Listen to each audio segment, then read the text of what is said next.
양소영 변호사의 상담소, 양담소를 찾아주신 여러분 환영합니다. 양소영입니다. 그녀는 퇴근 후 집 앞에 놓인 택배 상자를 발견했습니다. 집 안으로 가져와 아무 생각 없이 택배를 열었는데요. 자신이 주문한 적이 없는 남자 옷이었습니다. 택배 박스에 적힌 이름을 보니 옆집 남자 옷이었는데요. 밤늦은 시간이라 다음날 돌려줘야지 하고 그만 잠이 들었습니다. 다음날 옆집 남자에게 택배를 돌려줬더니 어제 하루 종일 택배를 찾고 난리였다며 노발대발하며 그녀를 절도죄로 고소를 하겠답니다. 아니, 잘못 배달된 택배를 떴다고 절도죄라뇨. 법무법인 승인 양소영 변호사입니다. 택배 송장의 이름을 확인하지 않고 택배 상자를 개봉한 잘못을 하신 거는 분명하죠. 하지만 그거 가지고 절도죄로 처벌까지 받게 될까요? 네, 택배 배송 사안에서 절도죄가 아닌 점유이탈물 횡령죄는 또 문제가 될 수 있을지도 모르겠습니다. 자, 절도죄는 타인 소유의 재물을 절취한 경우에 성립을 하고요. 점유이탈물 횡령죄는 다른 사람이 잃어버리거나 점유를 이탈한 재물을 횡령한 경우에 성립을 하는데요. 만약 택배가 제3자에게 잘못 배송이 됐다면 당연히 이제 택배 정당한 소유자는 그 물건을 받을 수 없을 테니까, 다시 말해서 정당한 소유자가 이 물건을 점유할 수 없게 될 테니까 점유이탈물 횡령자가 될 수도 있겠죠. 하지만 이것도 마찬가지로 고의가 있어야 됩니다. 이거를 내가 가져야 되겠다는 불법 영도 의사가 있어야 되는 거죠. 그런데 이제 우리 사연 주신 분은 그게 아니라 내가 내 건 줄 알았는데 잘못해서 이거를 뜯은 거죠. 과실이 있는 경우고, 그 다음에 내가 이걸 취하려고 했던 것이 아니라 내일 돌려줘야지 했기 때문에 이와 관련해서 점유이탈물 횡령죄도 성립하기 어려울 것 같습니다. 네. 얼른 사과하시고 화해하시면 좋을 것 같습니다. 자, 양담소에서 함께 나눠볼 법률 궁금증이 있으시다면 YTN 라디오 양소영 변호사의 상담소 홈페이지에 남겨주시면 됩니다. 화나고 답답하고 억울한 당신의 법률 고민 함께 풀어볼게요. 오늘은 김선영 변호사님과 함께 하겠습니다. 변호사님 안녕하세요. 네, 안녕하세요. 김선영 변호사입니다. 어떻게 각오 한마디 부탁드릴게요. 예, 어제 너무 떨려서 사실 어제 잠도 제대로 못 잤는데요. 그 양담소 함께 하면서 그 도움되는 법률 정보들 들려드리도록 열심히 해보겠습니다. 네. 아유, 우리 양담소 출연이 뭐라고 잠도 못 주무세요. 네, 제가 편하게 해드리겠습니다. 자, 양담소 홈페이지에 점점 사연들이 많이 도착을 하고 있어요. 청취자 여러분께 너무 감사드리고요. 많이 보내주시면 저희가 더 열심히 해보도록 하겠습니다. 자, 오늘은 상속과 관련한 이야기 나눠보겠습니다. 저희 작은아버지께서 1994년 은행에서 1,500만 원을 대출을 하셨고 2002년도에 세상을 떠나셨습니다. 작은어머니와 자녀들은 상속 포기를 했는데요. 2019년 법원으로부터 은행 측에서 보내온 서류를 받았습니다. 그래서 아버지 형제들도 상속 포기를 했고요. 그런데 1년 후인 2020년 10월 1999년에 돌아가신 아버지의 자녀인 저희들에게 법원으로부터 서류가 왔습니다. 지금에 와서 작은아버지의 빚을 조카인 저희들에게 갚으라는 겁니다. 저희는 어떻게 해야 할까요? 정말 작은아버지의 채무를 갚아야 하는 건가요? 1994년에 작은아버지가 은행에서 빌린 돈이 26년이 지나서 조카들에게 온 거네요. 네. 이게 지금 어떻게 된 겁니까, 변호사님? 이 사례의 경우에 그 선순위 상속인들인 그 자녀와 배우자들이 그 채무를 피하려고 그 상속 포기를 해서 후순위 상속인들인 그 조카들에게까지 승계 문제가 발생해서 채무를 떠안은 경우라고 볼 수 있습니다. 네. 예, 민법에는 그 상속 개시 있으면 안날로부터 3개월 이내에 승인을 포기를 할 수 있도록 규정하고 있는데요.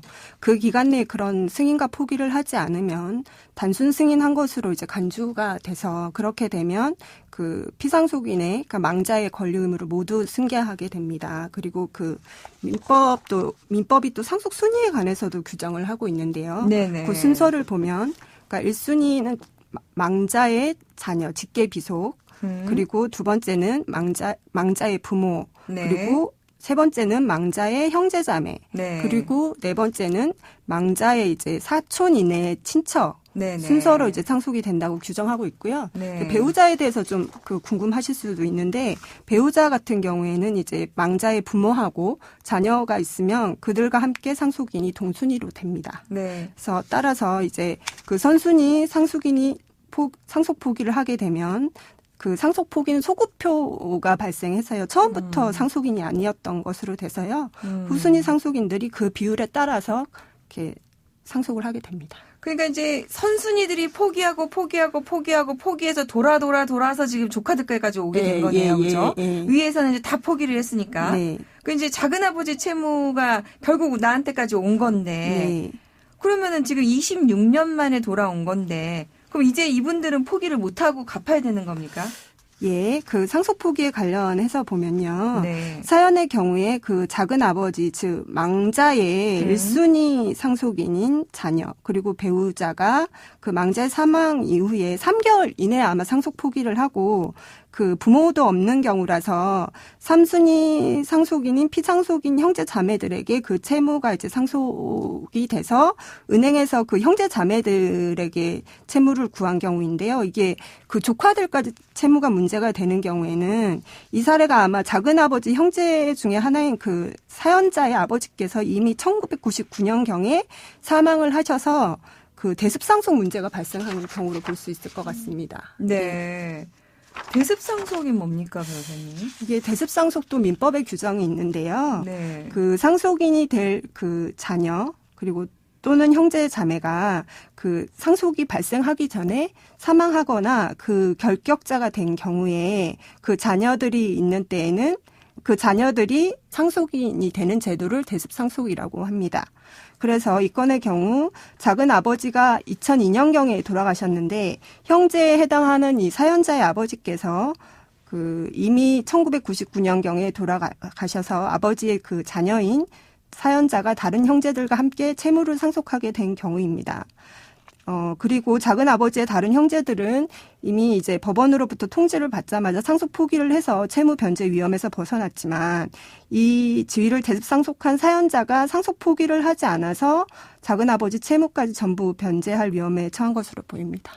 아, 그러니까 이제 아버지는 돌아가셔가지고 이거를 포기를 못 하다 보니까 지금 이렇게 되신 거란 말이죠. 네. 그런데 아버지가 돌아가셔서 지금 우리 사연 주신 분이 이 아버지의 지위를 대습상속해가지고 이렇게 상속을 해야 되는 상황이 발생을 했다. 그러면은 지금 이 상황에서 우리는 상속 포기를 지금은 못 하는 겁니까? 이게 민법의 상속 승인과 포기 기간에 대해서 좀 규정을 하고 있습니다. 네. 그 민법에 보면 상속 개시 있음을 안 날로부터 이제 3월 이내에 단순 승인이나 포기를 하면 그 효과에 따라서 이제 채무가 승계되거나 면제되거나 이렇게 할 수가 있습니다. 근데 지금 우리 사연 주신 분은 그동안은 자기가 이런 사실을 몰랐는데 이제야 은행이 알려와서 이제야 자기가 상속이 된 걸 안 거잖아요. 그러면 이걸로 인해서 나 지금부터 3개월이다 이렇게 주장할 수 있을까요? 그래서 이게 상속 개시가 있으면 안 날로부터 그러면 3개월이 넘었느냐 안 넘었느냐가 그렇죠. 결국에는 문제가 되는 건데요. 그러니까 그러면 그래서 이제 상속 개시 있으면 안 날의 의미가 뭔지 그리고 언제부터 기산되는지에 따라서 이게 채무를 승계할지 말지가 결정이 됩니다. 그래서 판례는 어떤가요? 예, 그래서 법원에서는 그 상속 개시에 있으면 안 날이라 하면 상속 개시의 원인이 되는 사실을 발생을 알므로써 자기가 상속인이 되었음을 안 날을 말하는 것이고 상속 재산이 있는지 채무가 있는지까지 안 날까지 의미하는 것은 아니다라고 하고 있어서요. 첫 번째로 이제 그러면 상속 개시 있음을 안 날의 의미는 이제 판례를 종합해 보면 그 상속 개시의 사실 즉 망자가 돌아가신 사실 첫 번째 그리고 두 번째는 내가 상속인이 된 사실 모두 안 날을 의미를 합니다. 그러면은 지금 우리 사연은 어떻게 구제받을 가능성이 있는 겁니까? 근데 조금 애매한 게요. 이제 그 사연의 경우에 2002년경 작은 아버지가 이제 사망을 하시면서 이제 사망한 사실은 아셨을 테고요. 그리고 2019년 은행 측으로부터 이제 상속인으로서 채무를 이행하라는 이제 그 통지를 받음으로써 상속인이 되었다는 사실도 그때부터 알았다고 볼 여지가 있습니다. 물론 이제 어떤 식으로 이제 통지를 했는지는 문제가 되겠지만 사실 그 전에 작은아버지가 빚이 있는지 어쩌는지 어떻게 조카가 압니까? 근데 이제 문제는 여기서 은행에서 2019년경에 이제 통지를 하셨다는 거예요. 그래서 이제 상속이 그러니까 본인이 상속인이 된 걸 알았다고 볼 소지가 있죠. 근데 3개월 이내에 상속 승인이나 포기를 하시면 그게 이제 채무는 승계되지 않고요. 여기 같은 경우는 지금 2019년 경이시라서 아마 시기를 좀 놓치신 게 아닌가 싶기는 합니다. 네. 그러면은 2019년에 아버지 형제들이 상속 포기를 한 시점에 네. 나도 그것을 알 수 있었는지가 쟁점이 된다는 말씀이신 거네요. 네. 그런데 지금 우리 지금 사연 주신 분은 그때는 우리 아버지가 돌아가셨기 때문에 나는 몰랐고 내가 지금 2010년 10월에야 내가 그거를 알았다. 그것이 이제 이거를 내가 이제야 2020년에야 알았다. 2019년에는 그때는 아버지가 돌아가셨기 때문에 몰랐다. 이게 지금 문제가 될 수 있을 것 같다. 네, 그러니까, 이 부분이군요. 예, 뭐 은행에서 그러니까 네. 상속인 그 망자 작은 아버지를 형제들한테만 통지를 하고 네. 저희한테는 사실은 통지를 안 했다고 하면 네. 나는 몰랐다라고 해볼 소지는 있습니다. 네.